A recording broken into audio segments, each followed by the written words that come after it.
parts that we need to move forward. So with that, I want to welcome everybody again. My name is Monty Monash, and I'm facilitating today's meeting along with Adria Anderson and Rachel Kendrick.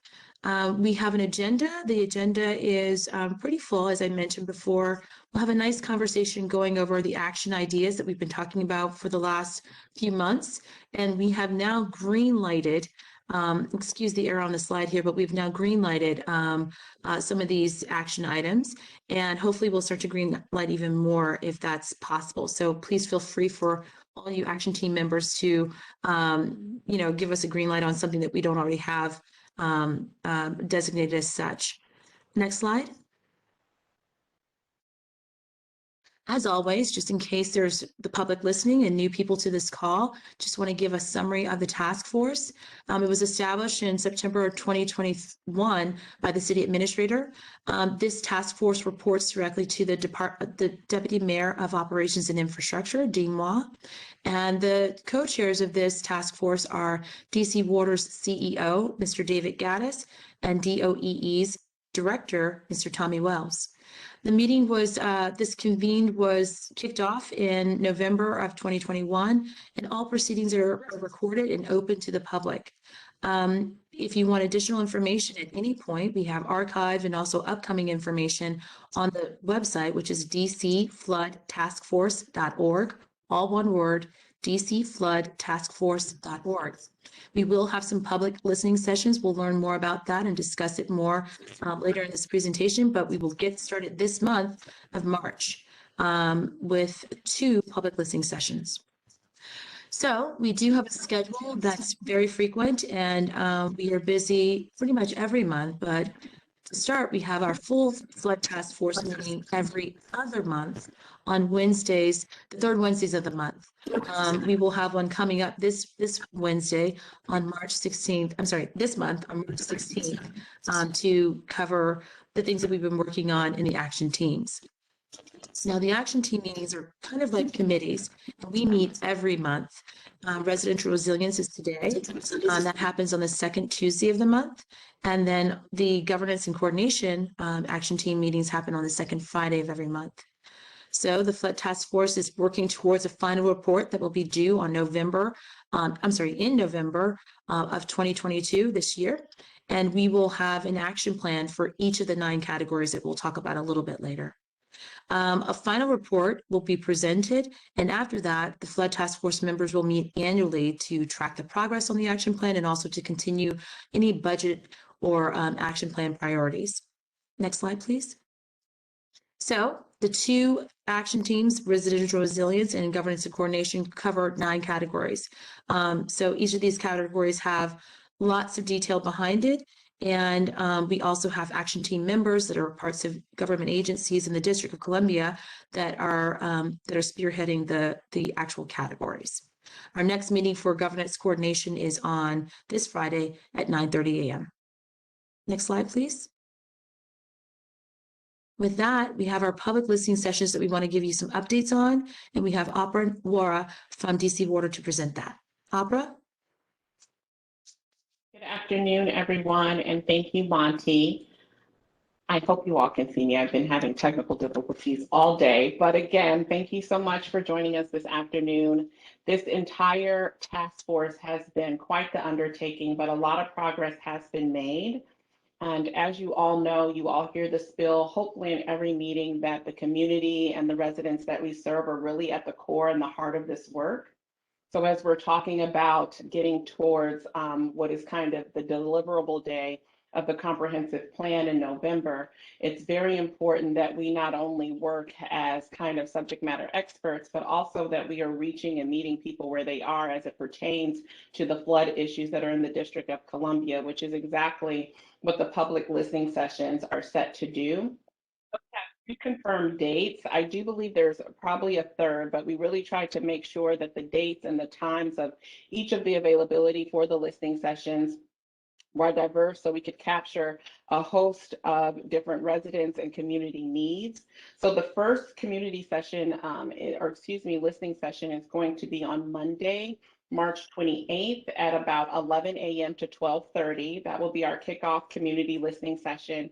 And the next is going to be on Thursday, the 31st. And that one is an evening from 6 p.m. to 7:30. So all ranging from about an hour and a half in time frame. We are hoping to start the advertising for the listening sessions by next week, which would give us at least 2 weeks to get the word out. And this is where your coordination and your collaboration is going to be key and vital, is that you uplift kind of the work of this task force and the fact that we need and want to hear from the community as it relates to flood issues in the District of Columbia. So we will be sharing that information with you in advance so you can share with your networks as well as arrays on your prospective agency platforms. But I would also ask and consider that you all help us in the framework of what the actual listening sessions should be. We actually have kind of a preliminary run of show. This is definitely not an opportunity for us to kind of spew and give our presentations to the community, but we really want to set a stage and an atmosphere where we are hearing the needs and the concerns of our residents. And so what is the best way to hear that information? We would love to hear your thoughts and ideas on how to create that exchange and that atmosphere, and what are the key topics that we should be honing on for residents, or that we think that with the community's guidance, we can strengthen our approach as we talk about making the District of Columbia more flood resilient and ready. Next slide. So I believe I've already spoken to that, the purpose and the timing of the public listening session. So again, your input is going to be greatly appreciated, and our team will be reaching out with you with all of the advertising and materials as we go forward with that information. So thank you. Thank you, Alpra. So next up, we are going to transition to our action plan template. Now we'll spend a lot of time on this area. We'll be talking about the categories that we want to get into more, and we hope that everyone will feel comfortable with sharing their thoughts. And if there's any information that you want to put in the chat, we will also chime in to make sure that chatter is mentioned. So next up is Salil. Thank you from DC Water, Salil Kakar. Thank you, Monty. So over the last several meetings, we have had excellent discussions. This action plan template is about capturing those discussions, and let's put them on paper so they're available for everybody to look at. So it moves from putting it on paper moves it from a concept phase to something that's more concrete and actionable. And it's the word action plan. Anyway, so the way the template's laid out, I appreciate everybody's input on this. Those had an opportunity to input. It starts with overview and implementation strategy, which talks about, is there any particular city, water, agency that's impacted? Lead agencies, and then supporting agencies. A lot of these initiatives need multiple agencies for support, which is wonderful to have the task force and all the agencies in one place. A little bit of the background. Impact of this effort on the task force goal, how does it support the goal? Historical concept of how did we arrive at this solution? Then we walk on to equity. Equity is a big part of this. How does this action assist vulnerable communities? That's a piece that's very important. Obviously, with any plan, we need to have a timeline. We lay out a plan, but there's a timeline on when do we think we'd execute this work. The budget piecing, which is also important. How much do you think it'll cost? And then breakdown of the budget annually. If this funding required, then which agency would be asking for funds? And last piece, but the most important one, is to get out to the public outreach. As Apra mentioned, this task force is also set up there to listen to the public and meet their needs. When we go into the public listening sessions, we want to capture their thoughts especially as they relate to any of these actions that we are proposing. So we do want to document all of that. Any questions? We will fill out one or two of these as examples and post them, so they're available for the entire team to use as a guideline. Yeah, thanks, Salil. I'll just add a couple Meredith, points. Please. We did send this template out to everyone over email. You should have received it on Friday and again today from the Flood Task Force email. So we welcome your comments on this template. We do request that you give us comments back by, I think, next Monday or Tuesday, so that we can just set the format in place and everybody can start using it. And our goal with this is to try to make this process as simple as we can. There's a lot of complex things going on here, so definitely have to capture all that. But just in terms of format and effort, we want to try to make it a simple document. We're not looking for encyclopedias here. We're looking for who's doing what and when is it going to happen, and making those commitments. So that's the goal here. Try to simplify the process. Thank you, Meredith. Next slide.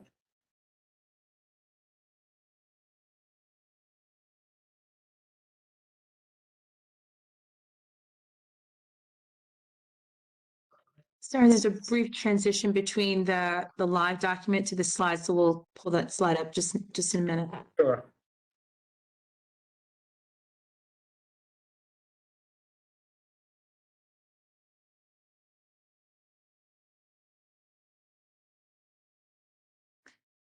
Thank you.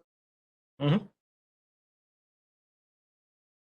Okay, so the action ideas to green light. This is Meredith. I think that you start off with the first one. Yes, Meredith Upchurch from DOE. Thanks, Meredith. Hello, good afternoon. If anybody was on the last Governance and Coordination Action Team meeting, we started to greenlight actions at that meeting in February. And what this means is, we've developed this long list of potential actions in our 9 different categories, and some of them agencies are already working on. So we wanted to just let those get started, get our plans together, so we can show some progress and capture the good work that's already being done. So for this month's residential resilience, we are going to talk about which of the actions we think can be given the green light right now, and give a little more detail on that. This scoring matrix slide is a reminder of how we have been evaluating the different actions for both effort and benefit value, giving them a low, medium, high rating in these various categories. We're not going to go into the details on these ratings during this meeting, but you will see the color coordinations with the various actions. So this is just a reference. And with that, I think we will go into our first category. We're going to go a little bit out of order in the numbering of our categories, and I think this is also slightly out of a change to the agenda. But we're going to go to category 3 first, then we'll go category 4, then category 1, and category 2. So category 3 is floodproofing individual homes and facilities. And we have consolidated all of that into one action, which is developing a program to floodproof homes and provide resilience upgrades. The lead agency is DOE, and we have started on this effort that we're calling FloodSmart Homes. And so we're going to give you an overview of the program that we're working on, how we're setting it up, and some of the initial steps we're putting in place to make it happen. So if we go to the next slide, I'm going to turn it over to my colleague, Martin Cook, to give the details on our FloodSmart Homes program. Good afternoon. As Meredith introduced, FloodSmart Homes is a program with the goal of making as many residential structures as possible in the 100-year and 500-year floodplains flood protected by the year 2032. This is a decade-long process, and because we're dealing with approximately 1,000 individual residential structures, it's important to learn more about the specific characteristics of each structure and develop a plan to address the specific needs of each resident. Therefore, the immediate step to kick off FloodSmart Homes will be a process of conducting resilience assessments to identify the most feasible and cost-effective retrofit measures at each home. And here you can see some examples of retrofit measures in action. Retrofit measures that will be considered for the program include flood vents to equalize hydrostatic pressure and prevent flood damage. This also has the benefit of reducing flood insurance premiums. In the center, you can see the example of elevating mechanical, electrical, and plumbing systems. This helps reduce the cost to the resident when these big ticket items are damaged by a flood, and they also help prevent cascading effects, where a home has the power go out or the HVAC go out after a flood, and due to the lack of environmental controls, mold starts to grow or the home becomes uninhabitable. And these two examples on the left are relatively simple measures, but there are some homes that will require more involved measures. And this is an example of one of those measures, a full-scale elevation. So the goal of FloodSmart Homes is to look at many different types of homes, assess them individually, and figure out which scale of interventions will be necessary. Next slide.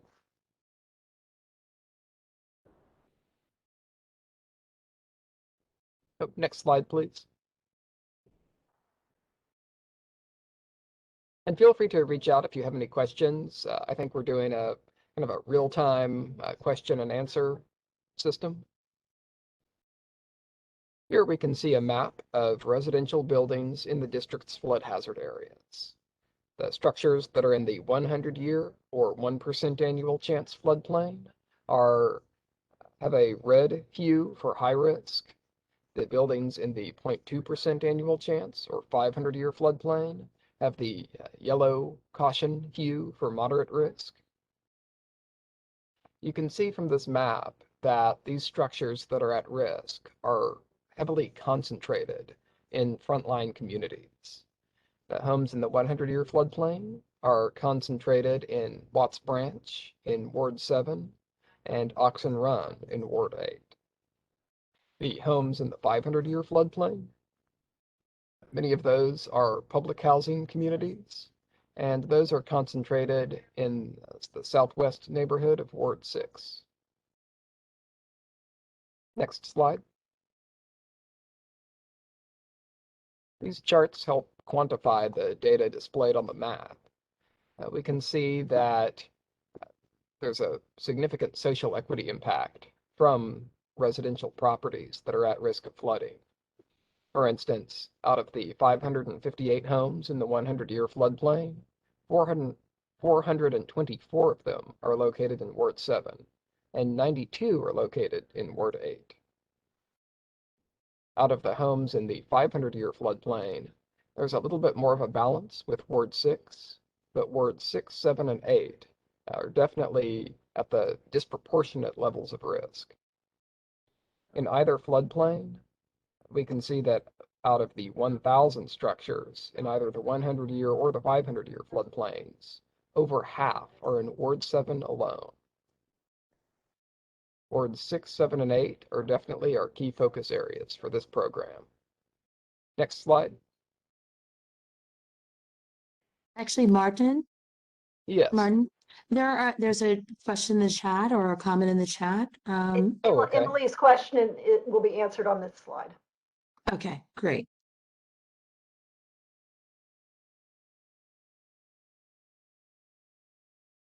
We engaged the Cadmus group to perform research on the specific types of properties that are most at risk of flooding.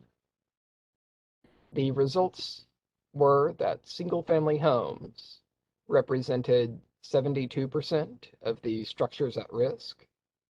And based on that category of buildings, the social equity impacts were quite profound. We found that 98% of single-family homes in the 100-year floodplain are in wards 7 and 8, and 82% of single-family homes in the 500-year floodplain are in wards 7 and 8. These frontline communities have disproportionately high challenges with regard to income and unemployment rates.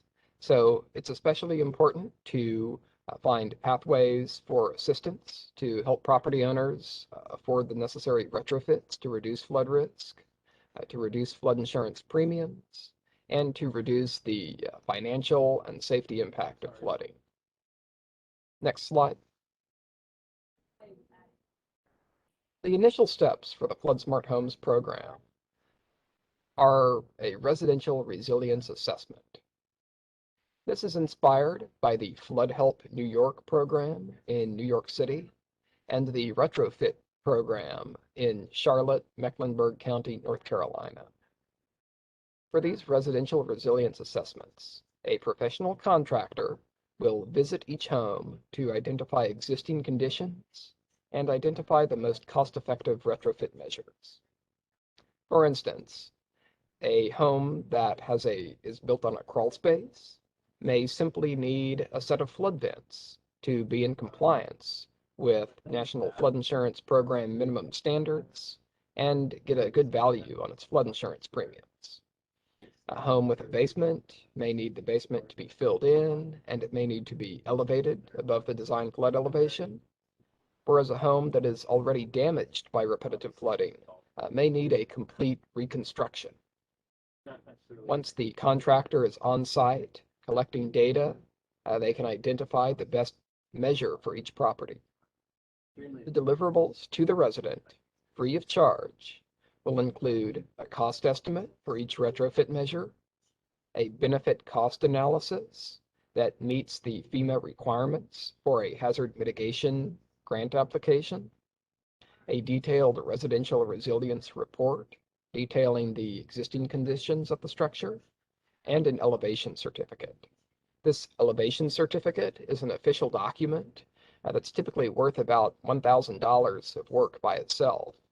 And this document can be used to provide to an insurance agent to help reduce flood insurance premiums.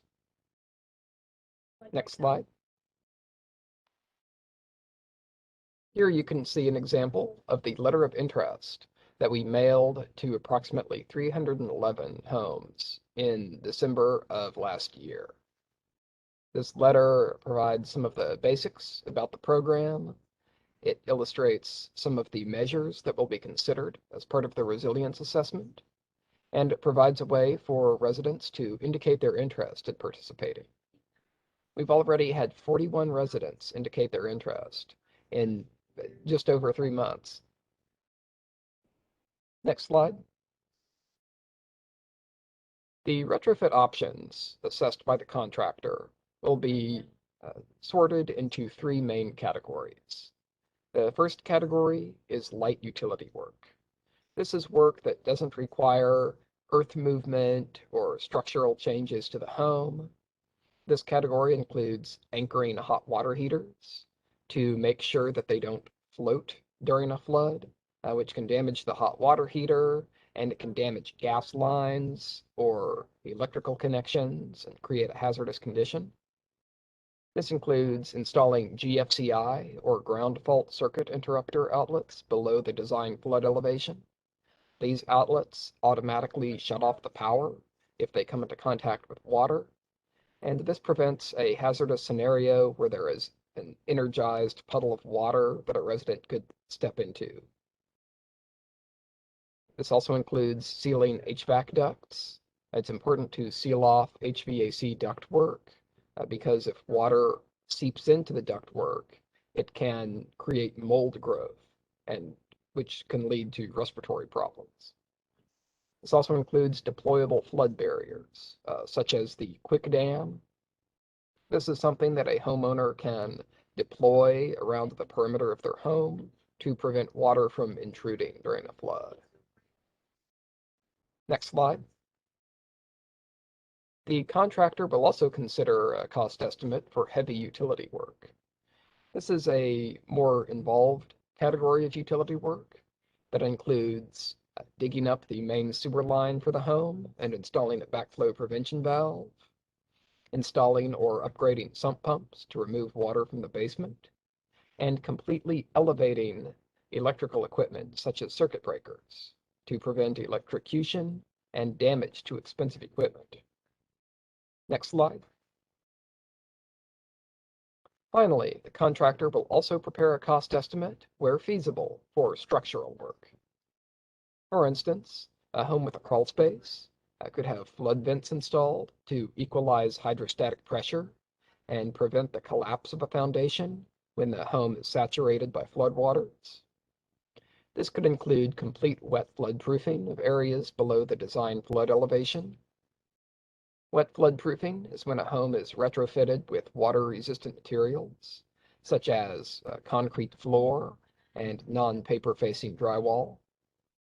This could include basement fill, where a below-grade area is completely filled in with earth or flowable cement to reduce flood insurance premiums dramatically and prevent occupancy of hazardous areas. And it could even comprise the elevation or reconstruction of an entire home. So obviously, not all of these options will be feasible or appropriate for each home. So before we can start applying for mitigation grants or funding for this work, it's important to have a professional visit each home, fill out the assessment, and provide the homeowner with a sense of what would be the best option and some realistic choices that they can make. Next slide. Here are examples of what the deliverables from this program could look like for each resident. These are based on the Flood Help New York case study program. You can see that this document on the left is an example of a resilience assessment. For instance, each one of these questions considers whether a particular measure will be feasible. So this home, for instance, could not have the basement filled in because the home in this example did not have a basement. The first floor could not be abandoned and wet flood proofed because the first floor is the main living area. So the more drastic step that could be taken in this case would be elevating the entire home, but that could be pretty expensive. And in this blank, the homeowner is given a sense of what that measure would cost. The homeowner is also given, for comparison, a cost estimate for elevating mechanical, electrical, and plumbing equipment. That could be a more cost-effective project for this home, given the lower cost. On the right, you can see a more detailed cost estimate that was produced by the Flood Help New York program. This really empowers the residents with a lot of great information to understand what options are available to them. Next slide. Why don't we pause here? Can you go back before we get into some of the detailed information? So, what Martin has described on the previous 3 slides is different options to protect the homes from flooding. These are pretty much the options that we've identified as possible, interventions.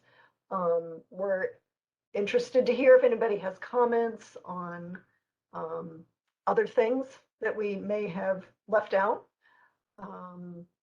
or just any comments or questions on what's been presented so far. We've got the next slides. We'll talk about some of the costs and our funding and schedule, but this has the mechanics of how we're starting the program. So, any questions so far?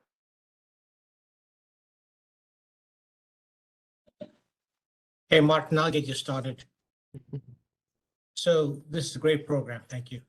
The program comes up with recommendations, doesn't actually implement the recommendations. There's no funding. That'll be a separate phase. Correct? Right. Okay. Yeah, we'll talk about funding and schedule the next slides. So we're trying to include it all to actually get the work done as well. That'd be fantastic. And this really creates a foundation because there's an existing conditions report for each home that helps meet the FEMA environmental and historic preservation assessment requirements. There's a benefit cost analysis that meets requirements for a FEMA BCA. These documents really prepare a foundation, so to speak, for a successful application to receive additional funding. So my next question is for Chris Bailey. Sorry, Chris, for picking on you. Some of the recommendations you have for new homes being constructed in the 100 and 500-year floodplains. Will those recommendations be already implemented as part of a building code that they have to build towards it? I see Meredith saying yes. So the answer is yes, but that's not the only thing they can do. There are certain mitigation that are listed here that they could try. There's alternatives. They could seek a variance, but in this case, the variance would actually go to DOE in order to either give their recommendation that it meets their intent, or they can try to do another things like mentioned, elevate the home, mitigate the issue, or don't build. I mean, there's also the issue not to build because it may be too expensive to conduct. But those are a lot of things that it's not just in the list, but when it comes to the review for the structure, for the electrical, for the mechanical, and so on, we will take our time to look at it. But if what they're proposing meets, will be a DOE review for their efforts to mitigate. Thank you, Chris. I was just checking since there's 1,000 identified to make sure we don't create 1,001. Great. Thank you much.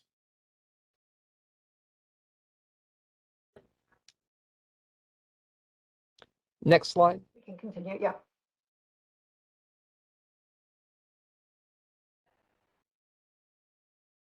So here are some sample costs for various retrofit measures that will be considered as part of the assessment. From these figures, you can see why it's so important for homeowners to gain a detailed understanding of the costs and benefits of each measure. Some of them are really at great value.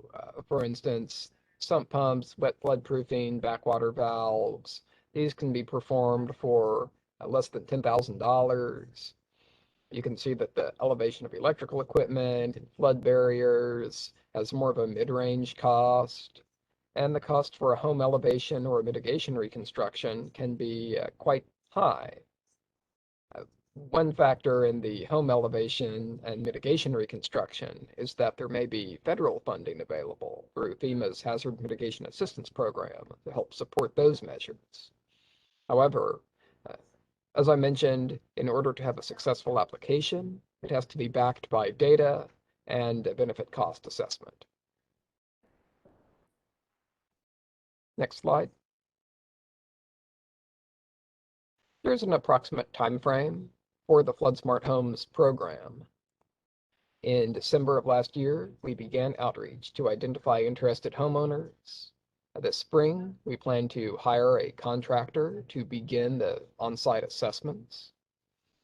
By the fall, we aim to begin planning for the actual design build phase where we can implement some of these retrofit measures. Based on the results of the assessments, we'll have a better understanding of which properties need which measures. By January of next year, we hope to be in a position to apply for hazard mitigation assistance, again, based on the assessment results. And for the future, we aim to continue funding this program until the risk to all of the homes in the designated floodplains is mitigated. Next slide. We have a variety of funding options for this program. We're exploring a variety of federal funding sources and some local funding sources as well. For FY22, We already have funding from FEMA CAP and CTP grants, as well as local match. That totals about $65,000 for FY23. We're still in the process of applying for those funds, but we do have an idea of grant opportunities that might be realistic, including further CAP funding. This CAP, or Community Assistance Program grant, is an annual grant to DOEE as part of administering the National Flood Insurance Program.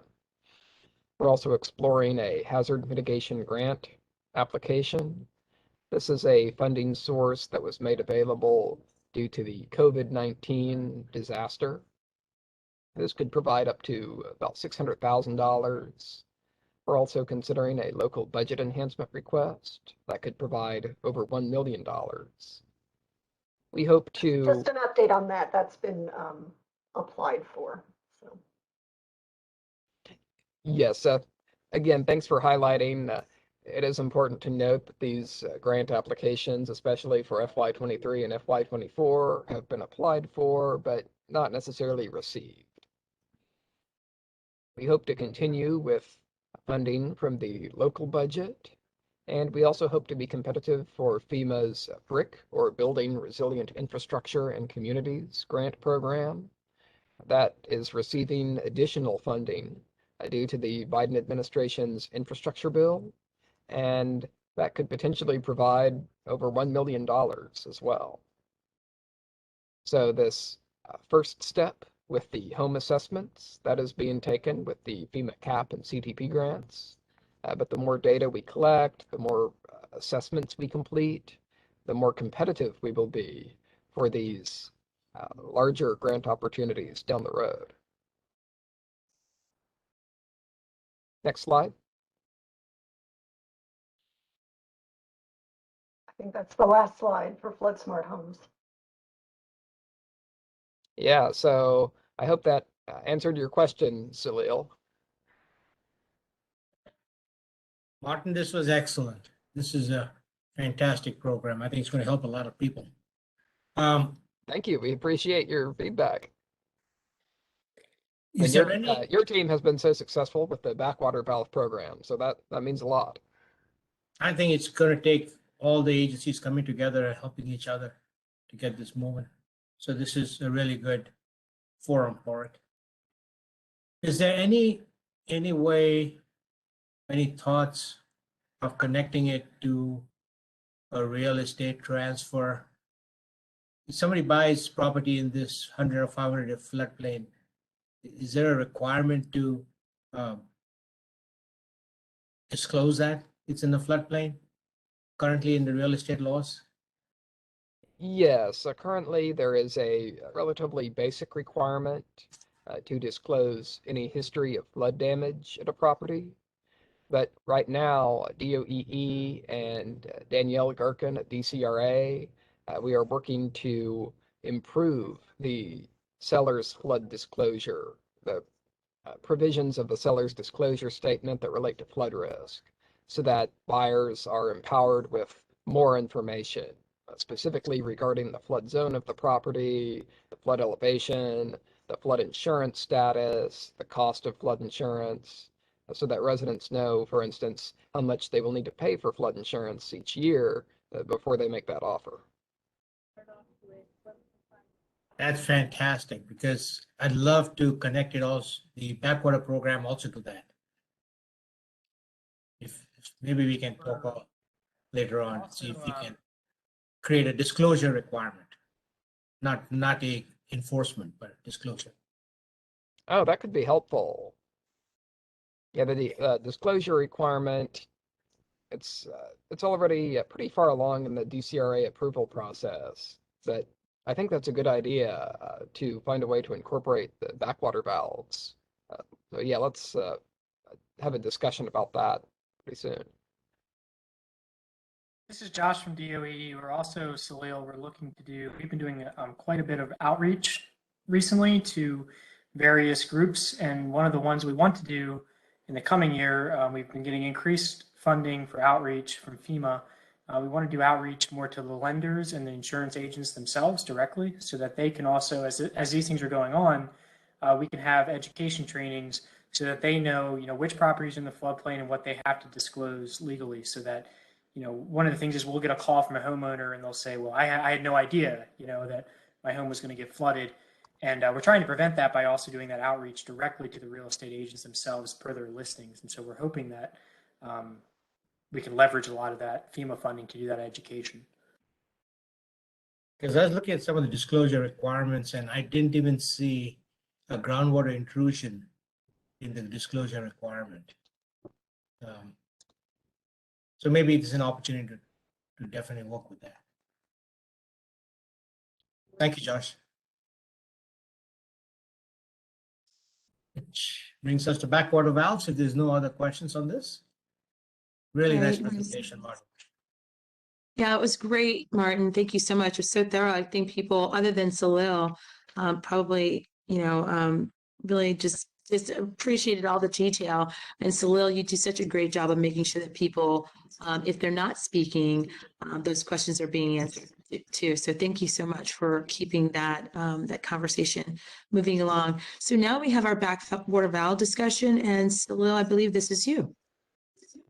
It sure is. So if you can go to the next slide, we talk about green lighting projects. And I am going to put my glasses on so I can read it. Right. So expanded backwater valve installation. We've got a program that was underway after the September 10th storm. It was very specific to the September 10th storm and people that suffered from it. We're trying to expand that program so it encompasses more people. Big thanks to Vermesia. I know she's on the call. So FEMA has been a big help for us to go after funding. So we're keeping our fingers crossed here. So incentive backwater valve installation. That's a public information campaign. That's something we need to definitely get started to inform the public about backwater valves. What we're finding is there's a lot of misinformation about backwater valves. They're not a panacea for everything, but it's certainly, if you have a basement and you're below the top of the rim of the manhole, there's a potential, very high potential at some point that basement is going to get flooded from a backflow from the sewer system. It's very important that you need to put a backwater valve in there. It's a code requirement for new construction, but there's existing facilities that have not done that you really consider it. And the public information campaign is going to be important to explain to people what it does, why it's required. Maybe they bought homes. Some people don't even know they have a backwater valve in. And there's a maintenance requirement, which is not onerous. It's just a matter of opening it up and making sure the flapper's clear, but there's a requirement there. So there's a public information campaign that needs to get started on this.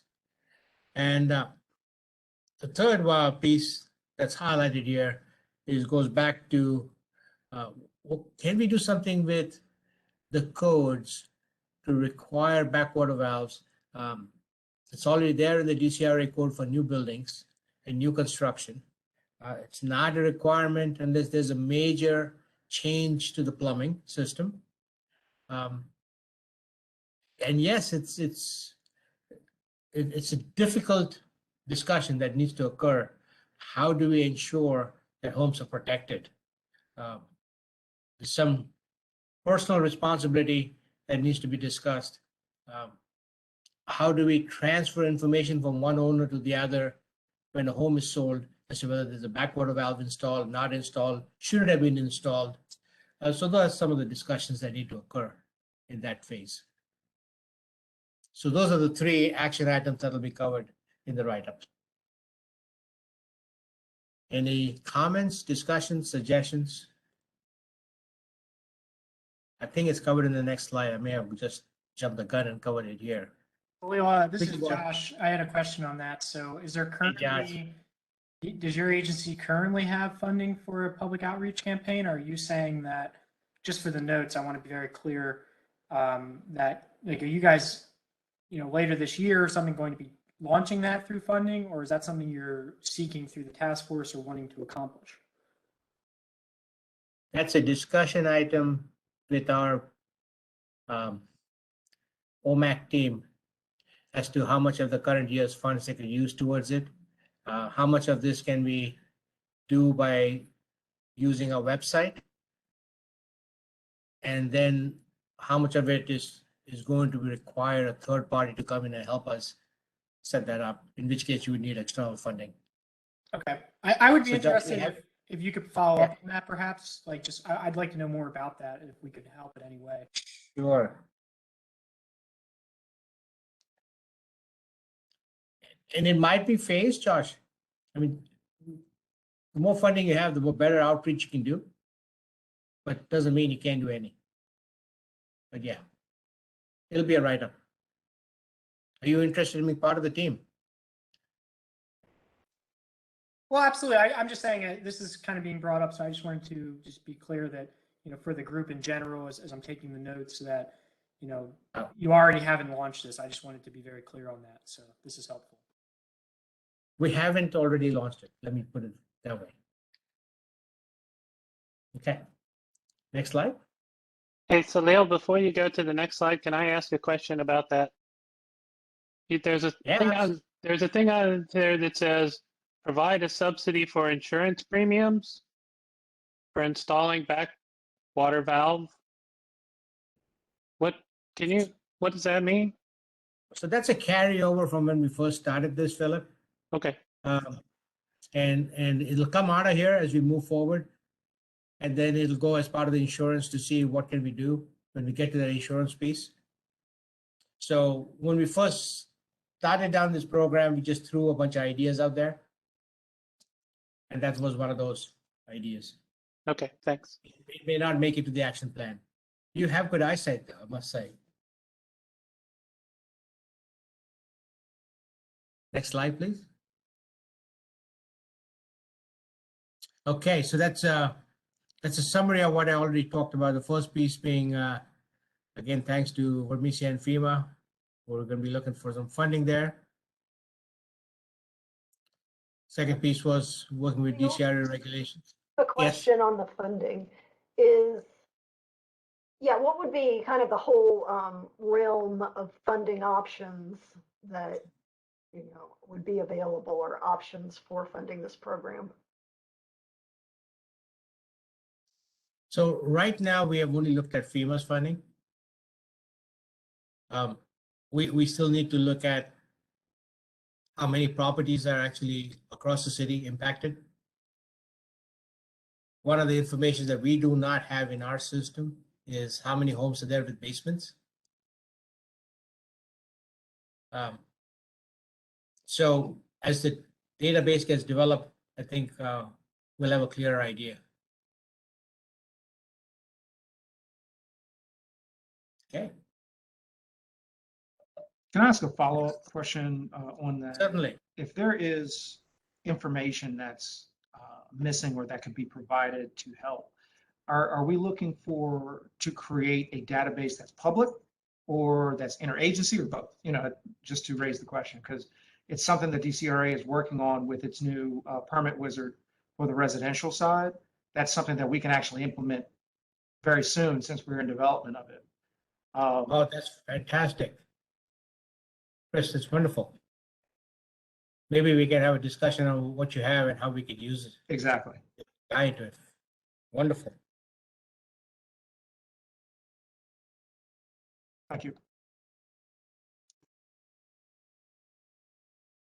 This is actually, don't hate at all, but this actually talks to the function of a cross-functional task force like this, where people can talk to each other across agencies, because different people are already doing different initiatives that can be linked together.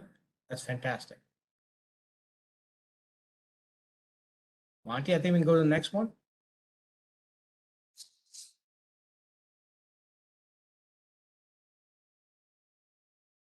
Great, thank you.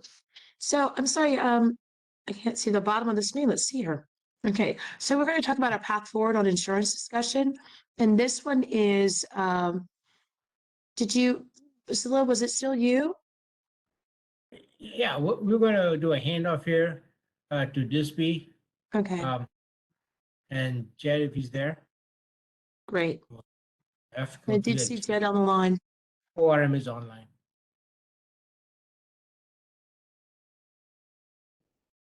Yeah, and I'll just caveat, so since we were trying to identify the items to greenlight, we had such a good, robust discussion on insurance options at the last meeting.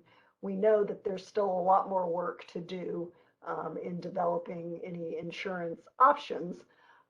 But we do know that all the agencies have been conducting outreach over the last couple of years on trying to increase participation in, residents getting flood insurance. So we thought that was one item that could get a green light.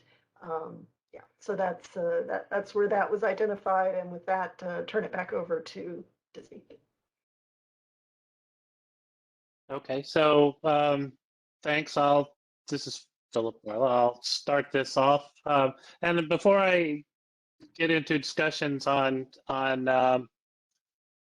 path forward on insurance, I will just mention that among the kind of outreach that we are looking to do later on this year is outreach to insurance producers and to lenders, modeled on a program that I think was done in North Carolina. So I know somebody else earlier said that they wanted to reach out to that same group of people. So that's certainly something that maybe we can coordinate on and maybe do larger or more or something like that, so that we can or broader scope of information. Can I just ask for clarification exactly what the green highlighting means? What it means to be green lighted? It means that Go ahead, Meredith. we are going ahead with developing an action plan. So the template that we showed earlier that shows, what action can be done, timelines, budgets, agencies' responsibility, that means we're starting on that plan. That we know, we've confirmed that we are doing this currently, or we're definitely going to do it. So it just means that the plan will be developed. Thank you. And Philip, I believe that was Josh that talked about outreach to lenders and insurance agencies. Was it you, Josh? Briefly on that, we recently, through the flood team at DOE, we've been doing strategies for outreach. And so we've considered all the groups that we want to reach out to. And one of those groups is the lenders and real estate agents. So we've been preparing a series of trainings for folks. And we feel like that would be one that's really beneficial. So we could walk through with real estate agents, as they're doing their listings, to say, okay, these are the requirements. And even, one of the things is that we get people a lot of the time, even in the northern part of the district, who will tell us, well, my home wasn't necessarily in a floodplain, but I didn't quite know that I could get a different reduced rate. I'm still getting floodwater. And so we just want to do a general training for real estate agents so that, everyone can have their bases covered. And for the real estate agents, and the incentive is they want to be able to tell people that, because although there are technical requirements they may not have to disclose, they don't want to get burned on this either. And, we're just doing this based on our experience of the calls that we get. And so, we feel like launching that later in the year would be really helpful. I know Philip was talking about, is it the same group that you both would talk to, or is it separate different groups? I think ours, again, we were thinking of talking to insurance producers, real estate people, lenders, all of those groups. So I'll say we would also include insurance agents, to talk about flood insurance and and try to make sure that that everybody's clear on the needs and the benefits for that. But I think that's something that it would be useful again to maybe have some discussions about, even if we do separate things, we could share information and materials or something, or we could coordinate. But whatever works. Absolutely, and I'll just say from my experience working in Pennsylvania before the district, when I've had these meetings with real estate agents in the past, like Remax, West Branch or someone like that, like a local firm, and they have been more than appreciative. I've had everybody come in, the real estate agents, they've really enjoyed having that discussion. They realize, wow, there's someone that can provide us these resources. We get questions like this all the time. And so overall, I've had a very positive impact from reaching out to those different groups. So I would imagine the same would be the case in DC. So I think it'll be a really positive experience. Super. Sounds like there's synergy here. Thank you. Okay. So I think it'd be a great idea to also include for our public listening sessions, maybe having those stakeholders involved in the conversation so they can hear what's going on and start to be attuned to what this task force is doing as well as stakeholders to give some feedback and some comment. So, Excellent idea. So with DOE and with DISB, if you all have a list of those folks that you were intending to reach out to, we'd be happy to make sure they're promoted and notified about the sessions coming up, the 2 sessions coming up.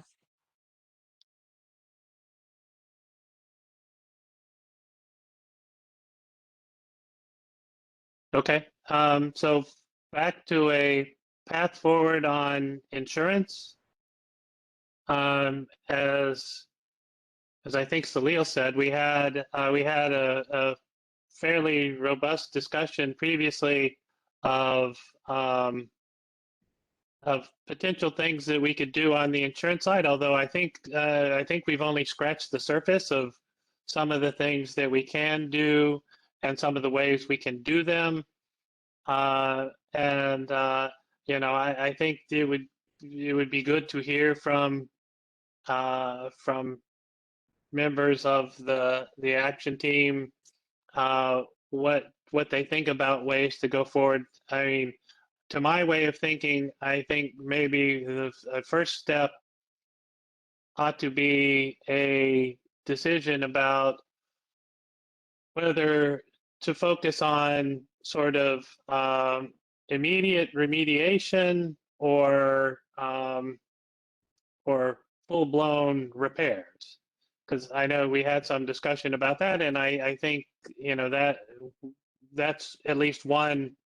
And obviously, that doesn't preclude talking about doing things for both, but whether we want to, because we had discussions about getting money to people quickly, and that's probably a different kind of process than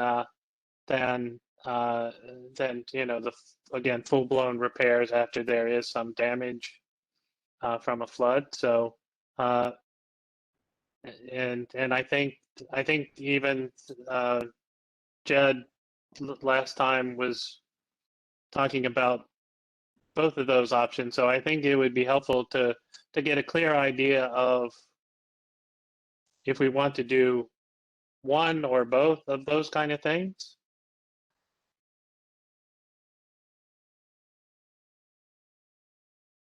And Philip, even though the life of this particular effort is 1 year, yeah, a lot of these ideas may catch in year 2, 3, 4. So it's something that may catch later on.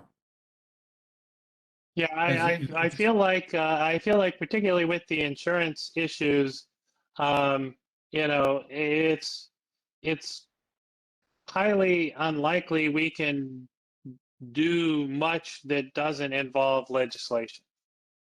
But we can obviously look at things we can do without legislation. But I think that's going to be a key element of whatever we do on the insurance side, and that's obviously will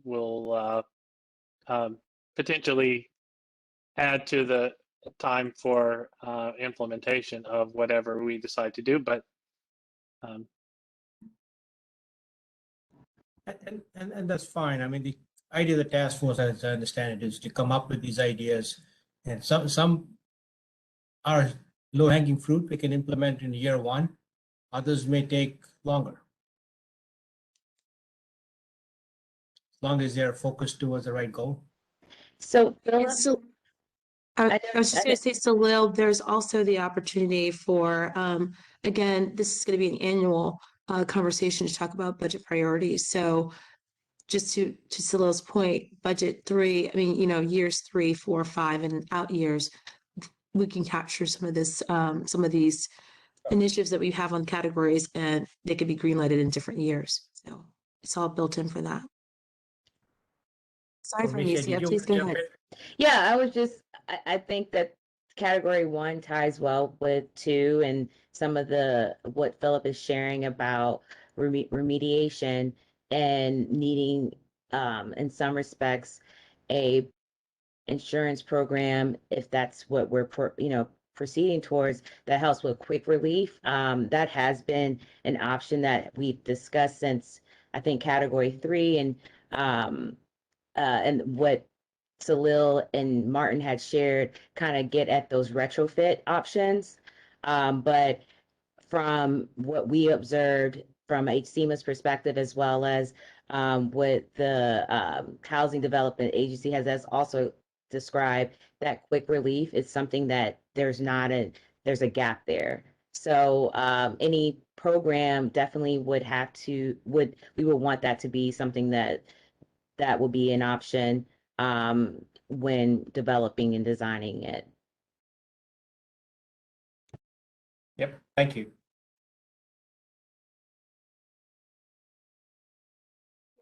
I like the way you're framing this, Philip. I think, what we've got out on the screen here are kind of grouping this by the type of insurance program or how the funding is happening. But Right. and there's so many different ways we can kind of mix and match this, but thinking about how we can provide the relief that's needed when it's needed. How does it happen? What's the best way to do it to provide it right after a storm, immediate relief when property owners need it, and then longer term fixes and whatever else we can identify. So that's a really good way to think about it. Okay, and and again, I think we obviously will have to have a discussion about whether insurance is the best way to, if we want to look at both things, and I think maybe we do. Maybe we want to look at this as 2 separate questions. What do we do? What do we do for immediate relief, and what do we do for long-term repairs and renovations of damage, and insurance?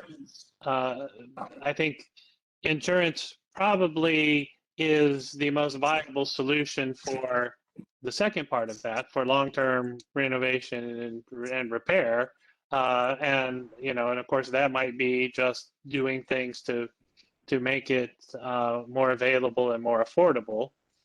But then the first part, that immediate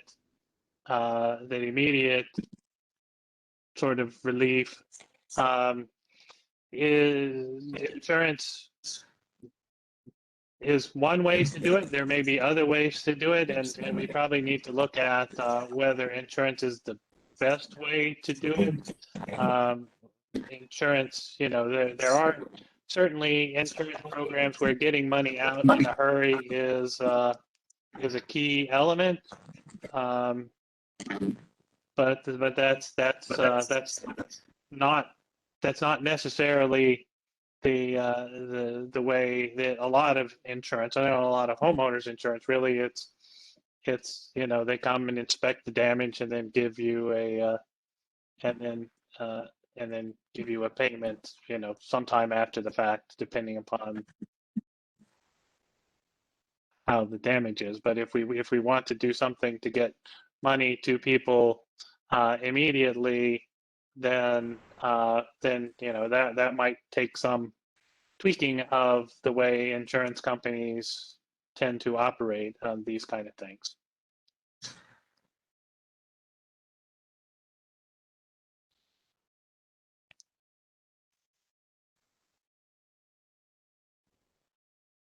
Thank you, Philip. Jed, do you want to add to that, or should we move on?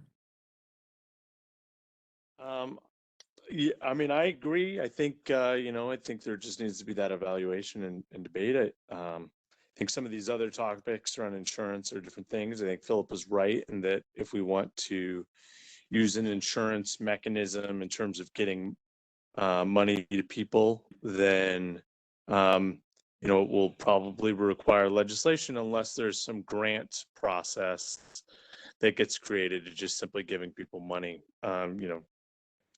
Fill out an application that you were harmed, and we have X dollars as grant making monies to issue out to those that were harmed. Otherwise, people need to file, get policies that pay premiums, even subsidized premiums, and then that money needs to be managed effectively so there are reserves to pay out on losses. So agree.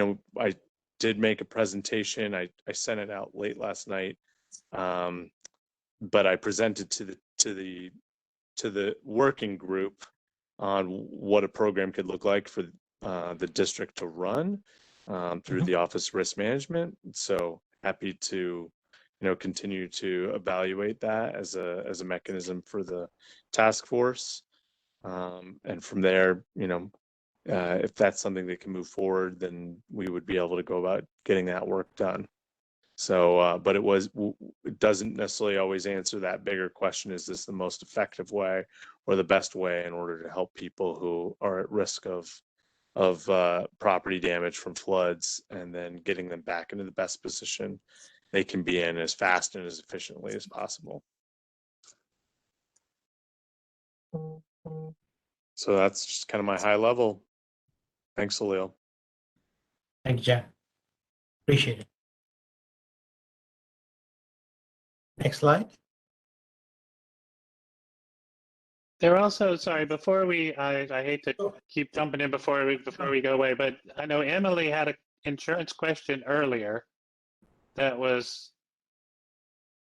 said we'd discuss insurance stuff later. So I don't know if Emily, if your question Yeah, thank you so got much. addressed. Yeah, so this is Emily. I'm with the Office of Racial Equity, and thank you everyone for all of these presentations. My question is actually related more to sort of like the individual consumer level, and what Martin was talking about earlier. And I have my ignorance of how insurance works on full display here, but I was wondering if the individual homeowner were to get sort of this assessment list of various fixes or renovations that could be done to the house, but they say, let's say, only go for like the mid-range one or the lower cost one, would they ever be in a situation then where they've almost created like a pre-existing condition that would later come to bear on the flood insurance on their home? Like, would the insurance company be able to say, these are things that you knew about that could have been remediated, but you chose not to? And are there sort of consumer protections that we need to be considering on the front end of this? That's a good question. I will say that, I mean, it seems like we're talking about existing structures. So I think, the issues exist, and they may or may not be able to fix them. So from an insurance point of view, that should only help, as opposed to the situation before they do anything. So and I don't think an insurance company can't deny a claim because somebody didn't take some remediation action. But obviously, insurance companies do underwrite before they issue a policy, and so they could decide that the risk was too great and not issue a policy. But again, if you did some improvements ahead of time, that should only help. That shouldn't make it worse. Right. The National Flood Insurance Program uses a policy of most favorable to the insured with regard to additional information that's provided about a property. For instance, if you purchase an NFIP policy without an elevation certificate, FEMA will rate the policy based on a series of assumptions that FEMA calculates using aerial photos, tax assessor data, different data sets that they have regarding common building types in different parts of the country. And if you provide an elevation certificate, which is one of the products of our assessment and provides more detailed data on the characteristics of the structure, if that elevation certificate shows a lower risk than FEMA assumed using the model, then FEMA will adjust the premium downward to account for the lower risk from the more accurate data. But if the more accurate data shows a higher level of risk than FEMA assumed, FEMA will just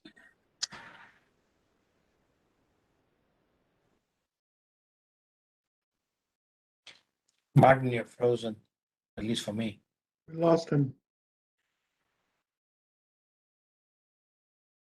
That's okay. That answered my question. So thank you very much. Did you have any further comment based on Martin's remarks?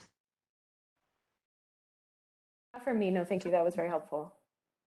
Emily, just to hone back to your comment, I know you said you got it answered. Was the comment particular to after the event, insurance company saying we want to insure you, or was it like to sell you insurance? Because there are some insurance companies that would tell you, we got to remove X, Y trees in your home before they insure your house.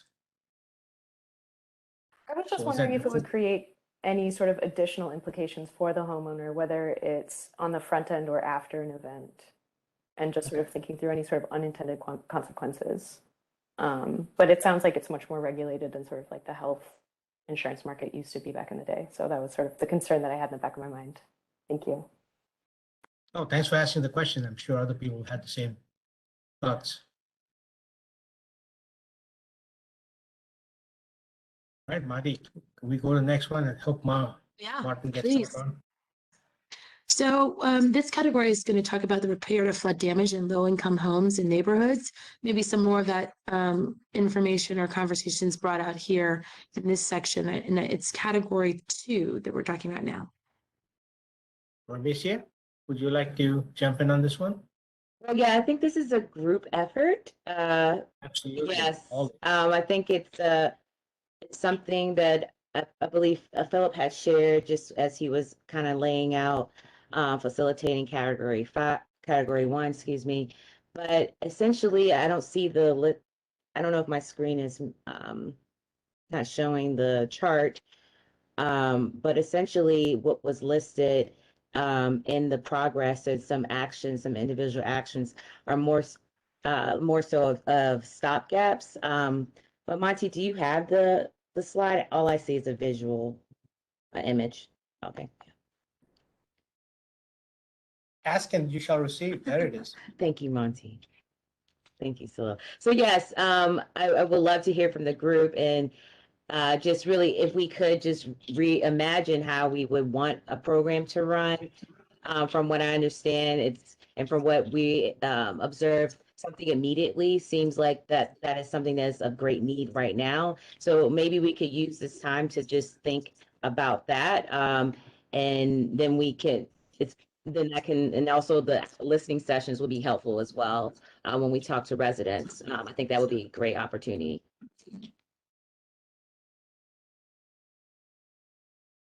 I would love to hear from you all, the task force, on some of the particular actions that we should take.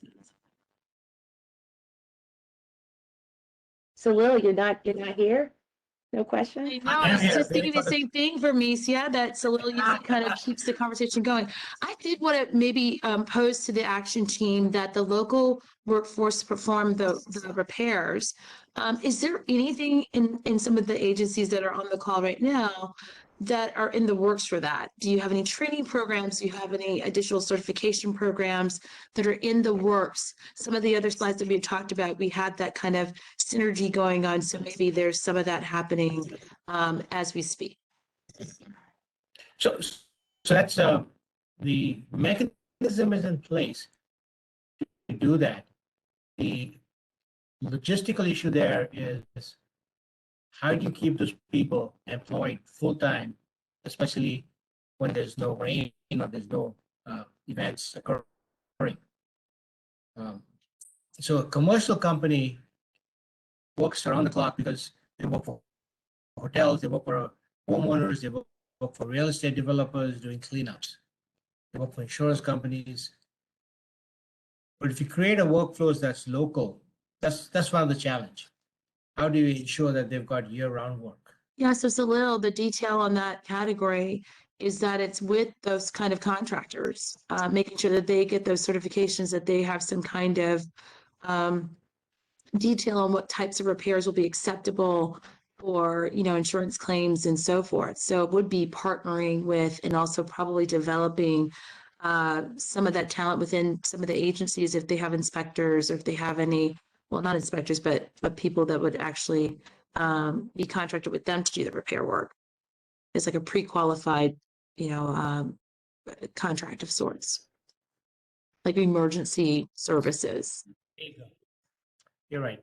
That's a good idea. Outside of, I'm aware, and maybe I'm misunderstood, but DC Water does have emergency services. Are there other agencies that have that that capability? So DC Water, as far as I know, had emergency just for the September 10th storm. We don't normally carry one. However, WCC does. You said WL, okay. Western. WCC across the border in Maryland. They have on-call. Could we leverage that? Like, is it through a mutual aid? Is that something that we could look at across since there are across the way? For me, yeah, that's an excellent idea. We've already opened up discussions with them to talk to their contracting officer. Okay. To see how they've done it. And is it in Seat Pleasant? Because I mean that is just down the street. So is it Prince George's County? It's both Montgomery and PG County. Okay. Okay. So they cover both those counties. And it is specific for sewer line backups. Yes. Emily, I have the same situation too. That's why Emily gave you a shout out, Salil. Yes, that manhole. I had a manhole as well. So I know the services work and they're nonstop. So maybe like Monty was sharing, maybe it's something where it's just extended continuation, maybe giving those teams more capacity. I'm not, again, this is just, we're thinking through this. But yeah, I really like that. And any other thoughts, any support, Salil, that you think with that conversation that you would need from the task force to kind of look at mutual aids? I know that we leverage mutual aids when something is beyond our capacity.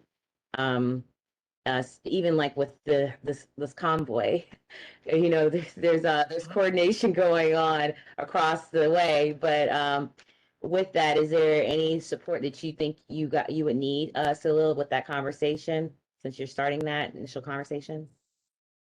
So we are starting conversation with WCC to see how they're structuring it. It's how do they build it into their rate structure? Because every time there's a call out, there's a cost for it. Emily, I'm going to switch over to Emily's message here. You're quite welcome. I'm sorry there was a manhole open. That's extremely dangerous. So that call goes to a command center and we would dispatch somebody right away. But that's not the same as what we're talking about here. Those are our full-time employees that are on call for emergencies. So for me, Sia, you're off the hook on this one because we're going to keep going to the next section. But I think that what we should do is, because this category 2 did not have a green light, but it sounds like there's some low-hanging fruit here for that to happen within the action team work. So why don't we put a pin in this? We will come to this again. It also sounds like category 2.1 is another area where it's kind of similar. So we could probably get a green light there if there's some programs that are kind of being worked on or some initiatives being worked on in the background, but then the agencies are included. So we'll thank you and good luck with the convoy. Okay, we'll go on to the next slide. All right, so we're just going to close out our meeting today with a few items. I believe Meredith is up next with homework. Yeah, and I think Monty, you have summarized a couple of these things we were already going to go ahead with. So just going down our homework, want everybody to review the action plan template that we sent out and we talked about earlier in the meeting, provide feedback by early next week so we can send that out for everyone to use. And for everyone who's got a green light action to work on, once we get that action plan template, let's start drafting those action plans so we can be making some progress.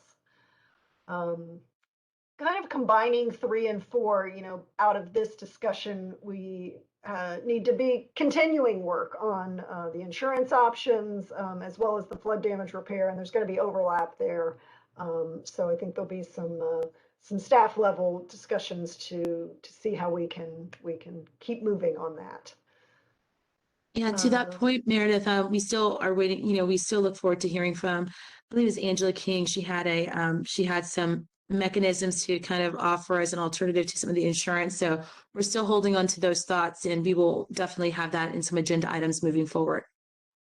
Can I just ask, the slides that Mr. Ross presented last time that outlined the captive insurance policy, I was wondering if copies of those could be posted on the Flood Task Force website or if we could receive copies of those. Yeah, we did receive the 6 slides. We'll have to talk to ORM offline and find out if we can post those or not. Okay. Thank you. I can speak to that right now. So here's the thing. I want to make sure that this information and the potential proposal is not being driven or advised by any third party for-profit agents or brokers or carriers. So obviously it's totally fine for internal folks, NGOs, whatever it is, people with understanding and expertise in the insurance industry to look at it and give advice. But we just want to make sure that there's no kind of plan or goal that any third party is going to be able to profit off of some particular program. Does that make sense? Is just to have a copy personally so I can look at it in detail. Yeah, by all means, I think it's totally fine for the information to go out. What I don't want is for the information to be going to third parties who they're going to try and monetize on it, or at least then come and pitch business to the district, if that makes sense. Okay, so Jen, but by all means, any task force folks are happy to, anyone who's on this task force, it's great for people to look at it and give input and respond and give thoughts. That's what we hope for. But I do want to make sure that there's no third party brokers or carriers coming to the district trying to pitch us for something that's going to be best for them and not as best for obviously the parties we're trying to help support. Yeah, so Jed, what we'll do is offline have just a quick chat with you to make sure that we're sharing who from the task force will get it, whether it be just the residential resilience action team members or the entire task force. But we'll talk about that offline and get your approval on that for comfort and also for, I guess, compliance or however you want to view it. So thank you. Thank you for expressing your concerns and we'll come back to you on that. This next slide is, Meredith, I believe this is still you, or do you want me to do it? I can do it. We've got a task force meeting coming up next week, so we'll be asking each of the action team leads to give a status on progress. Expect an email on that. And we've laid out a few topics for discussion at the next action team meeting, all the things that we've just been discussing: insurance, funding, flood damage repair, and then public listening sessions coming up. Please plan to attend. All right, next slide, please. And so we do have a very busy month of March. This is our madness. Maybe not as fun, maybe not as entertaining, but it sure is interesting. So we're going to have our next governance meeting before Friday at 9:30 a.m. WebEx link will, it should be posted on the website if you're in the public. If you are on this action team list, you will actually get an invite. The Flood Task Force meeting is on March 16th. That's a Wednesday from 2 to 4. And then we will start our public listening sessions. And I cannot emphasize enough, we will do our part on this end between my team and DOEE and DC Water, but we are asking very pointed for you and your agencies or companies to please promote it on your end. We just added a couple folks to the list, insurance providers, real estate agents, and developers to participate, but we also need the public people, the residents of the District of Columbia, to participate in these sessions. So those are on, we have two, we have one on March 28th from 11 to 12:30, trying to capture that kind of early lunchtime crew. And then we have another one in the evening to capture other folks that might not be able to participate during the day on March 31st. Both of those will be a switch. It is not WebEx, it will be a Teams meeting. The link for the meeting will be included on all promotional information. And so it should be pretty clear and direct on how to access the call via phone or online. We will have our next residential resilience meeting in April. So this one will convene next month at 2:30, and that'll be a WebEx call again. I think that that's it. Do we have any more slides, Adria?